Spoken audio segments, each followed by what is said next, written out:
Olá pessoal, eu sou Gustavo Gonzalez, embaixador da Projetou, e hoje falarei sobre os diagramas de arquitetura, como fazer e melhorar a sua apresentação. Lembrando que o link com o texto completo no blog da Projetou está na descrição desse vídeo. Não esqueça de se inscrever no canal porque toda terça e quinta-feira saem novos conteúdos que irão te ajudar na carreira de arquitetura, engenharia e design de interiores. Antes de começar essa aula, eu tenho um aviso muito importante para vocês. Do dia 30 de agosto a 8 de outubro de 2021, estão abertas as inscrições para o primeiro concurso de arquitetura e engenharia. Se você é aluno ou profissional da construção civil, venha participar e concorrer à chance de ganhar mais de 10 prêmios sensacionais. O link com todas as informações como edital, prazo de inscrição, premiações e como se inscrever está disponível na descrição desse vídeo. Contamos com a sua participação. Usados em diferentes etapas projetuais, os diagramas de arquitetura são um importante elemento gráfico que transmite informações em forma de síntese, traduzindo noções abstratas para conceitos visuais. Dessa forma, junto com outras peças da representação gráfica, garantem melhor comunicação e compreensão por parte do cliente, ajudando a vender as ideias. Em arquitetura, por exemplo, os diagramas podem aparecer durante estudos iniciais, organização de fluxos, análise de projeto, desenvolvimento da volumetria, dentre outras situações. Basicamente, pode-se explicar qualquer parte de uma proposta a partir do uso de diagramas. Por isso, para arquitetos ou estudantes, assim como designer de interiores e diversas outras áreas, os diagramas são fundamentais durante o desenvolvimento e principalmente a apresentação de um projeto. Nessa aula, vamos falar desde os tipos de diagramas até como fazer um diagrama e qual programa usar. Conforme mencionado anteriormente, qualquer etapa pode ser apresentada com o uso de diagramas, ou seja, estes podem ser feitos como estudos e análises projetuais ou como sínteses para explicação das concepções. Mas existem situações em que se torna mais comum o uso desse recurso, sendo divididas nos seguintes grupos: entorno/terreno, elaboração de esquemas ou master plan que mostram o entorno e elementos de destaque, como vegetação, corpos d'água, principais vias ou pontos de transporte público. Cartografia da paisagem. Os diagramas de cartografia da paisagem são baseados na teoria da deriva de Guy Debord, que propõe uma nova forma de vivenciar a cidade e narrar essa experiência. Através da psicogeografia, ou seja, os efeitos do ambiente urbano no comportamento e emoções do ser humano, o indivíduo flana pela cidade em um andar sem rumo guiado pelo próprio ambiente urbano. Inspirado no surrealismo e movimento Dada, usa a fragmentação e descontinuidade das cidades para a elaboração de um mapa com o vazio como percurso. Nesse sentido, os esquemas têm o intuito de demonstrar a compreensão do espaço ao invés da descrição de sua real configuração. Então, as flechas indicam as direções espontâneas, psicogeográficas entre essas ilhas urbanas, sugerindo caminhar pela paisagem para o encontro de nossas próprias conexões em uma análise sentimental do espaço. Esse diagrama ao lado demonstra as condições climáticas como a posição do Sol durante diferentes estações e direções dos ventos. Ilustração dos limites legislativos aplicados ao terreno, através de mapeamento ou modelo de exemplo. Apresentação da implantação do projeto em seu terreno, podendo aparecer, por exemplo, em conjunto com os estudos climáticos, assim como demonstração dos acessos e circulação. Circulação/setorização. Disposição do programa mostrando a relação entre as atividades. Na imagem ao lado, temos um fluxograma com a hierarquização e organização das principais circulações, apresentando, por exemplo, áreas que se conectam e acessos, onde o tipo de linha representa se essas conexões são mais diretas, representadas pelas linhas grossas, ou indiretas, representadas pelas linhas finas ou pontilhadas. Na imagem ao lado, demonstra-se de forma clara o uso de cada ambiente, sendo determinado pelo zoneamento dos espaços de acordo com a sua função. É possível também utilizar a apresentação de diferentes usos a partir de esquemas. Morfológicos.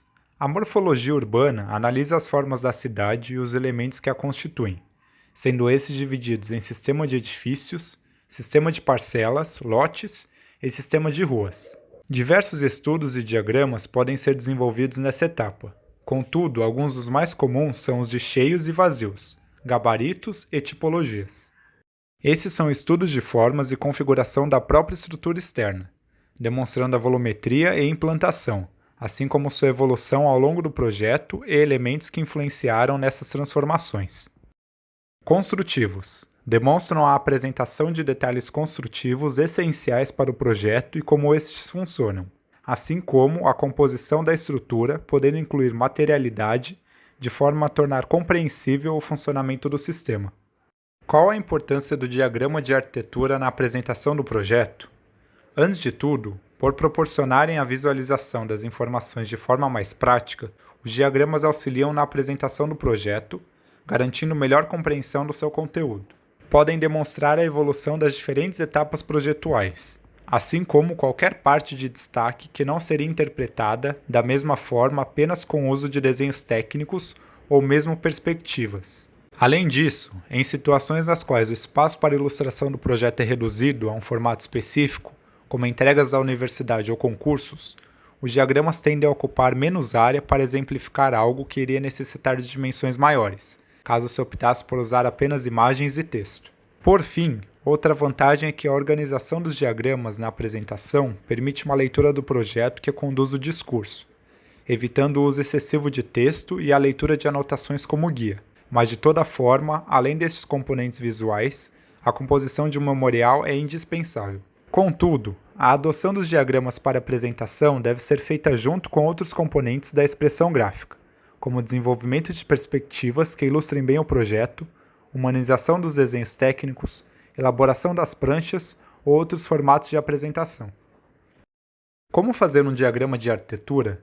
Antes de mais nada, para começar a produzir diagramas, a primeira questão será sobre os desenhos, que precisam ser claros na hora de passar a informação.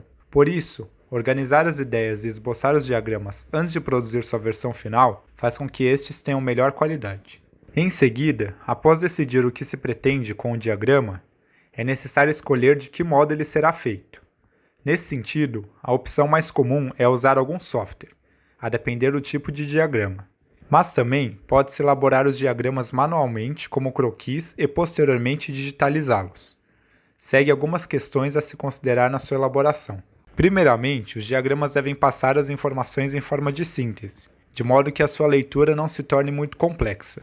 A paleta de cores utilizada deve ser escolhida com cuidado e ter harmonia com a expressão gráfica no restante do projeto. Quando possível, trabalhar com fundos que não sejam chamativos ou sem o fundo. É necessário apresentar uma hierarquia visual para proporcionar uma melhor leitura, tanto em relação à espessura das linhas, opacidade de camadas, quanto à escala dos objetos. Diagramas de um mesmo elemento costumam estar na mesma escala, ao menos em situações onde se pretende dar destaque através da diferença de dimensões. Assim como a paleta de cores deve ser única para todo o projeto, é ideal que os diferentes diagramas tenham uma unidade visual quando possível, evitando a poluição visual da apresentação. Quais programas usar em cada situação? Em suma, a definição do software depende unicamente do tipo de diagrama a se desenvolver. Cada caso conta com necessidades específicas, além do domínio que o autor tem dos programas. Imagens. Em muitos casos, o diagrama elaborado parte do uso de alguma imagem ou mapa, e nesses casos, mais comumente, faz-se uso do Photoshop ou outros editores de imagem. A aplicação de cores, linha, texto ou demais elementos é feita em sobreposição a uma imagem base ou colagens. Vetor. O emprego de vetores traz certa vantagem, pois permite que os diagramas tenham sua escala alterada sem perder qualidade. Programas como Illustrator ou CorelDRAW são os mais indicados e a produção dos diagramas pode ser feita diretamente neles, ou a partir de linhas importadas de outros softwares. Modelagem 3D. Principalmente para a demonstração da volumetria, mas podendo ser usado em diversas situações, as modelagens em 3D para diagramas trazem um aspecto visual muito interessante. O SketchUp é um dos softwares mais intuitivos e práticos para essa função, mas quaisquer outros podem ser usados. Também se pode utilizar a modelagem exportada para outros programas, usando as linhas como vetor ou imagens posteriormente editadas. Render. A depender da função do diagrama, o desenvolvimento do modelo e render pode ser uma ótima opção para ilustrar de forma mais real determinado aspecto do projeto. Em alguns casos, o render é elaborado com materiais mais simples ou apenas cores, pois o intuito é apenas representar de forma visual alguma informação. O V-Ray, um plugin que pode ser instalado no SketchUp e outros programas, é uma boa opção para a renderização. O uso de diagramas é um elemento essencial na representação gráfica do projeto de arquitetura. Sua elaboração pode ser feita em diferentes etapas, para estudo ou apresentações finais, sendo uma ferramenta muito versátil e adaptável a cada situação. Para o desenvolvimento de um bom diagrama, é necessário compreender bem sua função, assim como organizar ideias e trabalhar com a síntese de informações. Além disso, o domínio dos programas escolhidos e das noções de expressão gráfica garante um melhor produto. Com o intuito de guiar a elaboração de diagramas de arquitetura, essa aula apresenta algumas de suas características, mas sua concepção vai muito além e, assim como a pesquisa de referências, a prática é fundamental. Se atualizar, aprender a usar os softwares e estudar através de consultas e cursos, como os da plataforma da Projetou, são meios para cumprir esse objetivo. Não se esqueça de curtir o vídeo, comentar o que achou e ativar o sininho para não perder nenhum conteúdo. Muito obrigado pela atenção.